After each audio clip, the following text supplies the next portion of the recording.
అనగనగా ఒక ఊరిలో సుధాకర్ అనే ధనవంతుడు ఉండేవాడు. అతనికి పెద్ద పెద్ద స్థలాలు, పొలాలు, వ్యాపారాలు ఉండేవి.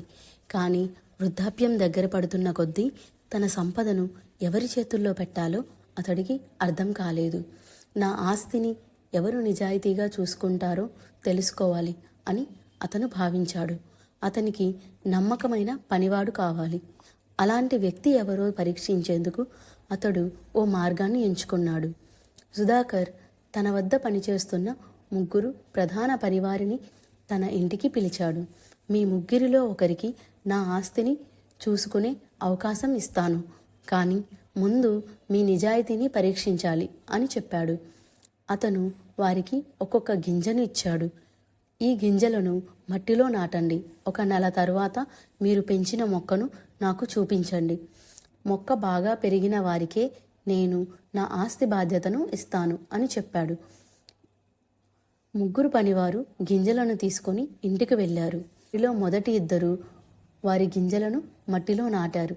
కొన్ని రోజులు గడిచిన తర్వాత వారు ఆ గింజలు మొలకెత్తడం లేదు అని గమనించారు. 1 నెల తర్వాత ఖాళీ చేతులతో స్వామి వద్దకు వెళ్ళలేము అని అనుకున్న వారు ఎక్కడి నుంచో కొత్త గింజలను తెచ్చి నాటారు. కొద్ది రోజుల తర్వాత అందులోంచి చిన్న చిన్న మొక్కలు మొలిచాయి. వారు ఆనందంగా వాటిని సంరక్షించారు. కానీ 3వ పనివాడు రమేష్ మాత్రం తనకు ఇచ్చిన గింజను మట్టిలో వేసి ప్రతిరోజు నీళ్లు పోశాడు.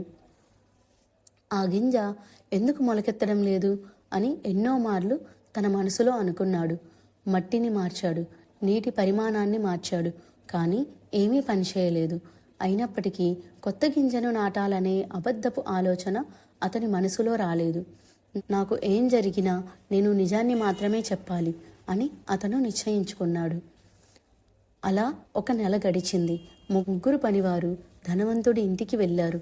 మొదటి 2 తమ చేతుల్లో చిన్న చిన్న మొక్కలతో వచ్చారు.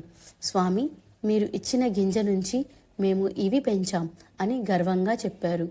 కానీ రమేష్ ఖాళీ చేతులతో వచ్చాడు.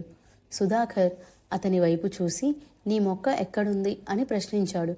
దానికి రమేష్ తలదించుకొని, స్వామి, నేను ఎంత ప్రయత్నించినా మీరు ఇచ్చిన గింజ మొలకెత్తలేదు. నేను నీళ్లు పోసాను, మట్టిని మార్చాను, కానీ ఏ మార్పు లేదు. అందుకే మీ ముందుకు ఖాళీ చేతులతో వచ్చాను. నన్ను క్షమించండి అని చెప్పాడు. సుధాకర్ అతని మాటలకు నవ్వాడు. తర్వాత మొదటి 2 పనివారిని చూడగా వారు గర్వంగా తల ఊపారు. మేము మా మొక్కలను పెంచాము, వీటిని చూసి మీరు సంతోషిస్తారని అనుకుంటున్నాము అని చెప్పారు. అప్పుడు సుధాకర్ బిగ్గరగా నవ్వుతూ మీ ముగ్గురికి నేను ఇచ్చిన గింజలు అసలు మొలకెత్తవు అని చెప్పాడు. మొదటి 2 పనివారు ఆశ్చర్యంతో తమ మొక్కలను చూశారు. ఏమిటి స్వామి అని ఆశ్చర్యంగా అడిగారు. సుధాకర్ గంభీరంగా సమాధానం చెప్పాడు. నేను ఇచ్చిన గింజలు ఉడికించినవి, అవి ఎప్పటికీ మొలకెత్తవు. కానీ మీ 2 కొత్త గింజలను నాటి అబద్ధం చెప్పారు. కానీ రమేష్ నిజాయితీగా మాట్లాడాడు. అతను నిజమైన నమ్మకస్తుడు అని చెప్పాడు. ఆ తర్వాత సుధాకర్ నా ఆస్తిని చూసుకునే బాధ్యత రమేష్కే ఉంటుంది అని ప్రకటించాడు. అది విన్న మిగిలిన 2 పనివారు తలదించుకొని అక్కడి నుంచి వెళ్ళిపోయారు. నీతి: నిజాయితీగా ఉండేవారు ఎప్పుడూ గెలుస్తారు.